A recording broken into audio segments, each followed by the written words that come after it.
का मामला हो, यानी बीजेपी के अध्यक्ष का पद का मामला हो, या उधर आरएसएस का मामला हो, लेकिन नरेंद्र मोदी की सियासत क्या 2019 से या 2024 से, 19 नहीं 2024 से पहले वाली सियासत और आज की सियासत में, और आज जबकि वहां आरएसएस मुख्यालय में मत्था टेक के आ चुके हैं नरेंद्र मोदी, फर्क दिखाई देता है क्या उनकी सियासत में, जयशंकर जी? देखिए, अब आप उस आदमी की कल्पना कीजिए जिसका सिंहासन 4 बड़ी बैसाखियों पर टिका हो, चाहे वो नीतीश कुमार हो, चंद्रबाबू नायडू हो, अजित पवार हो, एकनाथ शिंदे हों, या फिर 3-4 और जो छोटी छोटी बैसाखियां हैं, जयंत चौधरी हैं, या जीतन राम मांझी हैं, या चिराग पासवान हैं, या इस तरह के और लोग हैं, तो उसकी हालत क्या हो सकती है। आरएसएस की बात तो जो है सो अलग बात है ही है, लेकिन इस तरह भी कभी एक बैसाखी अगर निकली, अगर चंद्रबाबू नायडू हटे या नीतीश कुमार दोनों एकजुट होकर के हटे तो सरकार गिर जाएगी। तो सबसे बड़ा टेस्ट तो मेरे ख्याल से अभी होने वाला था या है अभी भी, पता नहीं, मुझे तो नहीं लगता है कि ये लोग संसद के इस बजट सत्र में वक्फ विधेयक को पास कराने की हिम्मत करेंगे, क्योंकि होते ही जो है बिहार का राजनीतिक समीकरण बदल जाएगा। होते ही जो है देश का, जो चंद्रबाबू नायडू के साथ या नीतीश कुमार के या और जो जितने लोग हैं, अजित पवार हैं जिस ढंग से बातें कर रहे थे, तो उनके सामने एक अलग ढंग का राजनीतिक संकट खड़ा हो जाएगा।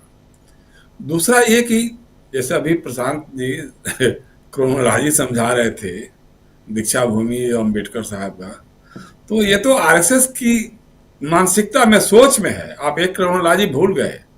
6 दिसंबर 1992 को, 6 दिसंबर बाबा साहब का जन्मदिन है, नहीं निर्माण दिवस है शायद, हाँ निर्माण दिवस, हाँ निर्माण दिवस है, सॉरी। तो उस दिन इन्होंने बाबरी मस्जिद का ढांचा गिरवाया था। उन्मत्त भीड़ के जरिए आरएसएस ने सर्वोच्च न्यायालय को एफिडेविट देने के बावजूद कि हम ढांचा पर कुछ भी नहीं होने वाला है, कल्याण सिंह की सरकार ने दिया, सब कुछ किया, लेकिन उसके बावजूद बाबा साहब के निर्माण दिवस पे बाबरी मस्जिद का ढांचा ढाया गया था। तो ये बात भूलने की नहीं है, ये भी एक उसी क्रोनोलॉजी का अंक है। अभी 14 अप्रैल को तो उनका जन्मदिन भी आएगा ही आएगा। और दूसरी बात यह कि दीक्षा भूमि जाकर के आप बिहार के दलितों को साध लेंगे, या ये क्या नाम है, बोधगया के आंदोलन का समाधान कर लेंगे, ये सोच से परे की बात है। ऐसा नहीं हो सकता है, वो संभव नहीं है। वो अलग अलग इशूज भी हैं। और सबसे बड़ी बात यह है कि आप देखिए जिस तरह से रामजी लाल सुमन का बयान आया राणा सांगा को लेकर के, आप उससे सहमत असहमत हो सकते हैं, लेकिन चूंकि एक दलित सांसद ने, और बहुत अनुभवी और बहुत पुराने, 1977 में पहली बार वो लोकसभा का सदस्य चुने गए थे, 25-26 साल की उम्र में, रामजी लाल सुमन। तो उनको लेकर के जिस तरह उनके घर को तोड़ने की कोशिश की गई, बुलडोजर लेकर के, जेसीबी लेकर के पहुंच गए लोग और हमले किए, उसका भी एक मैसेज देश के दलित समाज में घूम रहा है। दलित, ओबीसी और शोषित जो दबित तबके रहे हैं, उसके अंदर भी एक घूम रहा है कि ये लोग किस तरह का हिंदुस्तान बनाने की कोशिश कर रहे हैं, कैसे बनेगा। तो वो भी कहीं ना कहीं जो है ये इशू बनेगा, न सिर्फ उत्तर प्रदेश बल्कि बिहार की राजनीति को ये प्रभावित करेगा। बिहार की राजनीति को, बिहार विधानसभा के चुनाव को भी प्रभावित करेगा। दूसरा एक तथ्य आपको बताना चाहता हूं मैं कि जिस समय हम लोग औरंगजेब, राणा सांगा और इस तरह के बाबर को लेकर के उलझे हुए थे, दंगे फसाद की योजनाएं बना रहे थे, उस समय बांग्लादेश ने चीन में जाकर के तिस्ता बांध परियोजना का समझौता कर लिया।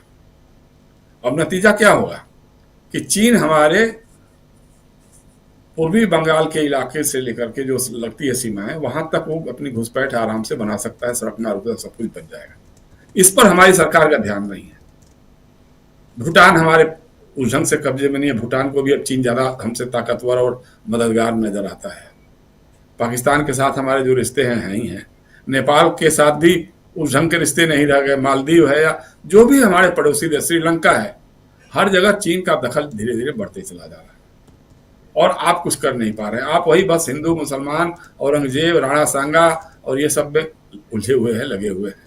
तो ये बात अब चूंकि भाई आपके हाथ में मीडिया है, आपके हाथ में कारपोरेट है, आपके पास एक बड़ा संगठन है जो कनफुकवा तंत्र के जरिए रातों रात पूरी दुनिया में गणेश जी को दूध पिला देता है, गणेश जी की मूर्ति को दूध पिला देता है, तो वो तंत्र आपके पास है, वो सब करिए।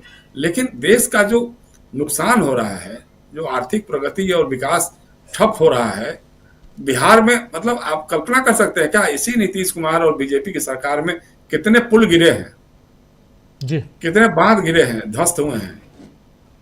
उसका कोई ये नहीं है, कभी उसके बारे में कोई चर्चा ही नहीं कर रहा है। भाई अमित शाह को बताना चाहिए, जैसे मैंने कहा ना पिछली बार भी अभी, कि भाई आप विकसित बिहार बनाने की बात कर रहे हैं, तो आप क्या पिछड़ा बिहार बनाने में लगे हुए थे क्या 20 साल में, या 17-18 साल में आप बिहार को पीछे धकेलने में लगे हुए थे? अब आपको मौका मिला तो आप कहेंगे कि हम विकसित बिहार बनाएंगे। तो ये सारी चीजें हैं, लोगों की समझ में तो आ रहा है, लेकिन वही जो इसे मैं बार बार उसी पे एम्फसाइज करता हूं, मैं अभी भी इसी पर कर रहा हूं मैं, कि अगर विपक्ष ईमानदारी के साथ गठजोड़ करता है और जनता के इशूज को लेकर के सामने आता है, इनके औरंगजेब, शिवाजी और ये महाराणा राणा सांगा बाबर के मुद्दों में भटकता नहीं है, बेरोजगारी, गरीबी, भ्रष्टाचार और महंगाई, ये जो सारे इशूज हैं, या बिहार के लोगों का जो पलायन है, जैसे कन्हैया कुमार ने जो यात्रा की है, ठीक है, अच्छा इशूज खड़ा कर रहे हैं वो, तो ये सारे इशूज हैं, इन इशूज को लेकर के अगर जनता के बीच में जाएंगे तो मुझे नहीं लगता है कि एनडीए वहां दोबारा सरकार बनाने की सोच भी पाएगी, क्योंकि पिछली बार भी तो ये चुनाव हारते हारते ही सरकार बना पाए थे। बिल्कुल। थोड़ा सा अभी इधर उधर हो गया होता तो कुछ और हो जाता, लेकिन ठीक है, इस बार ऐसा है, मुझे ऐसा लगता है।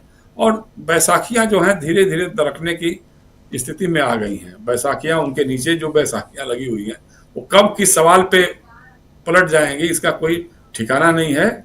इसलिए आने वाले दिन जो हैं वो थोड़ा सा संकटमय तो रहेंगे। मोदी जी को, जैसे मैंने पहले कहा, कि एक तो जो कसौटी उन्होंने आडवाणी जी और बाकी यशवंत सिन्हा और बाकी नेताओं के लिए बनाई थी, मुरली मनोहर जोशी जी के लिए बनाई थी, अब पार्टी के अंदर कहीं ना कहीं वो बात उठने लग जाएगी जिस दिन आप 75 साल की उम्र को पूरा करेंगे। अब आरएसएस क्या स्टैंड लेता है, क्या नहीं लेता है, क्योंकि भाई नानाजी देशमुख ने एक जमाने में 60 साल के बाद ही राजनीति से संन्यास ले लिया था, लेकिन अटल बिहारी वाजपेयी पर उसका कोई असर नहीं पड़ा था। तो ये भी इस तरह के उदाहरण भी हैं कि भाई उदाहरण दूसरों के लिए होते हैं, कसौटियां दूसरों के लिए होते हैं, बनाने वाले के लिए कोई कसौटी नहीं होती है। लेकिन आरएसएस भी अगर इसी बात को करने लग जाए तो फिर एक अलग बात होगी, उसमें कहीं दो राय नहीं है।